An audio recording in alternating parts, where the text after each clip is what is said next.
But two, when we talk about, and when you mention, if someone has a preference for visual, how do we teach them kinesthetic? How do we teach them verbal learning strategies? What are the quote unquote best learning strategies Yes, given the research? that's the right question. Like, if you said to me, the first part of your question, tell me more how to teach people to do kinesthetic and verbal, I'd say, don't waste your time. They are just medium. They're all over the place. Don't waste your time. But what are the strategies? Now, it turns out, as I mentioned before, that it depends when. Like, take the case you give, where the student is first being exposed to something brand new. They're reading a text. They're reading something about the US Constitution or causes of the Civil War or whatever. The best skill you can teach them is summarizing and organizing, which is Cornell Notes notion. So I got a Very, 50% then. oh, totally. And if you do underlying and if you do underlining and text, if that leads to note taking and organizing, yes.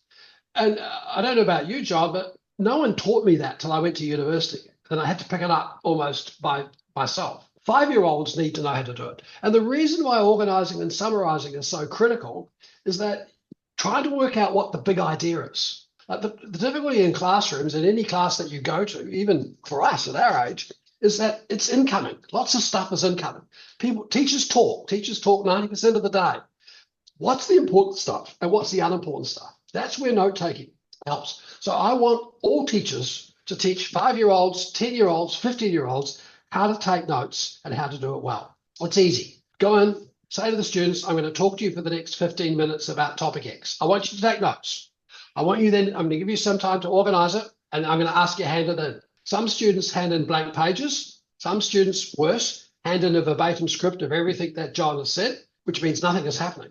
It's a massive skill to be able to note take. The alternative, and we see this so often in classrooms, the students are sitting there and within about 30 seconds to a minute, they're turning off. Too much information. They don't know what's important and unimportant. That's why note taking and summarizing is such an incredibly powerful skill. And I really ask every one of your listeners is to be devoted to teaching that, because that's the skill that matters the most when we are first exposed. Does that make sense? It does make sense because it really forces the learner to internalize what they're reading, what they're watching, what they're physically doing, if I'm understanding that correctly. And because of that, John, there's no point you writing the notes and giving it to them. It's because of that process you just talked about, of the student internalizing and working out what is the importance, what's the not. And that's where techniques like Cornell is very powerful to structure how to do that. And so giving the students the notes, it helps them, but trivially so, getting them to do it. And it's quite a difficult task. So it needs to be taught. Now, I haven't finished. Now, I'm going to go on. Before I can get to the deeper ideas, there is a phase of learning that I think we forget. And I think we forget we have to teach it, and that's called consolidation. How do we now overlearn? Because I don't want you sitting there when I give you a problem and you saying, oh, 9 times 6. Oh, it's that. No, it's 50. Because all your working memory is being spent on working out what 9 times 6 is. If you've consolidated that so that you know automatically it's 54, all your memory space is going to be used on using it in a problem. So I want us to teach the strategies of consolidation. Let me mention a couple. The first fascinates me because it's the very first experiment ever done in education psychology in 1856 by Ebbinghaus.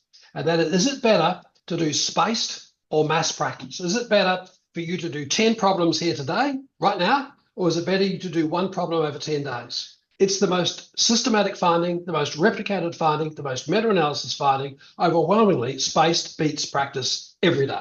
I challenge you to find a single book written in spaced practice ever. I find an occasion where teachers use spaced practice. It does not happen. We rush through the curriculum, we move on. There was a great study Henry Roediger came out with a few months ago, showing that all students, no matter what their ability, needs 5 to 7 opportunities to learn something before they learn it. Most kids get one chance. Now, part of the problem, your country and mine, is we have so much in the curriculum, we rush through it. If we had half the curriculum, we could actually do this much more effectively. So learning it over time, using mnemonics helps. Distributed practice, sorry, not distributed. The notion of retrieval practice, doing assessments. so that you have multiple opportunities to bring up ideas and to consolidate. The notion of deliberate practice, that's not practice, practice, practice, because I don't know about you, but I do a lot of practice, practice, practice, and learn the wrong stuff. I want deliberate practice, and that is practice with feedback. And it's hard work, but this practice, practice, practice, spaced over time, really makes the difference. And I think we need to be a lot more systematic at teaching those strategies to help kids move from that massive content so they overlearn the critical parts so that they can then use it.